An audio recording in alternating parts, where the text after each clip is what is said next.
Lettre ouverte à votre âme. Au ciel, lundi 28 juillet 2025. De Jésus-Christ, votre Seigneur et Sauveur.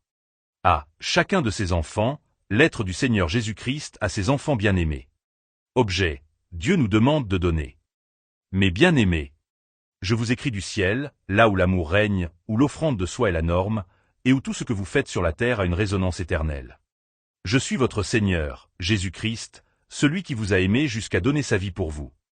Mon amour pour vous demeure inébranlable, et aujourd'hui, je veux vous parler d'un principe puissant du royaume. Ce principe est donner.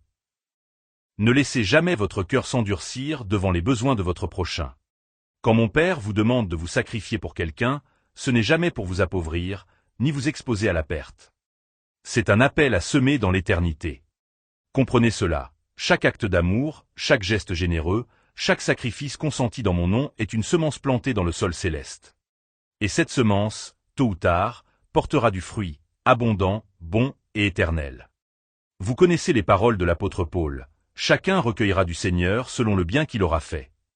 Éphésiens 6, verset 8. Oui, je vous le dis, ce que vous donnez ne se perd jamais, car je suis le gardien fidèle de tout ce que vous me confiez. Je veille sur vos dons. Je les multiplie. Je les transforme. Je les utilise pour bénir, sauver, relever et au moment choisi. Je vous les rends sous forme de grâce, de provision, de réconfort ou de délivrance. Souvenez-vous de cette histoire que vous aimez tant, celle de mon serviteur Sundar Singh. Il a porté sur son dos un homme presque mort, alors que tout appelait à l'abandon. Il a donné sa force, sa chaleur, son courage. Et ce don, au lieu de le tuer, lui a sauvé la vie.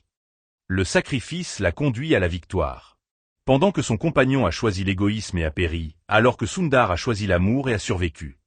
Il a reçu ce qu'il avait semé, la vie. Cette leçon est claire, celui qui donne, vit. Celui qui se garde, meurt à petit feu. Je vous rappelle ce que j'ai dit autrefois sur la terre, il y a plus de bonheur à donner qu'à recevoir. Acte 20, verset 35. Car donner, c'est ressembler à mon Père. Donner, c'est marcher dans mes pas. Donner, c'est manifester mon royaume. Lorsque vous partagez un repas avec celui qui a faim, je suis à table avec vous. Lorsque vous offrez votre manteau à celui qui a froid, je suis celui que vous réchauffez. Lorsque vous visitez l'affligé, vous me rendez visite. N'attendez pas d'avoir en surplus pour donner. Donnez avec foi. Donnez par amour. Donnez parce que je vous ai tout donné. Et n'oubliez jamais, ce que vous faites pour les autres, je le considère comme fait à moi-même. Dans la mesure où vous l'avez fait à l'un de ces plus petits de mes frères, c'est à moi que vous l'avez fait. Matthieu 25, verset 40. Mes chers enfants, vivez comme des semeurs. Soyez riches en bonnes œuvres. Donnez de votre temps, de votre cœur, de votre écoute, de vos ressources.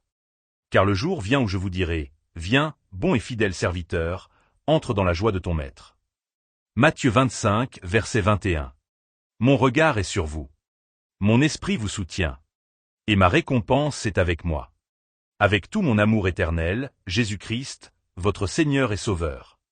Message transmis par le biais du révérend Dr Donald Metellus, ambassadeur de l'institution chrétienne El Shaddai, ICE.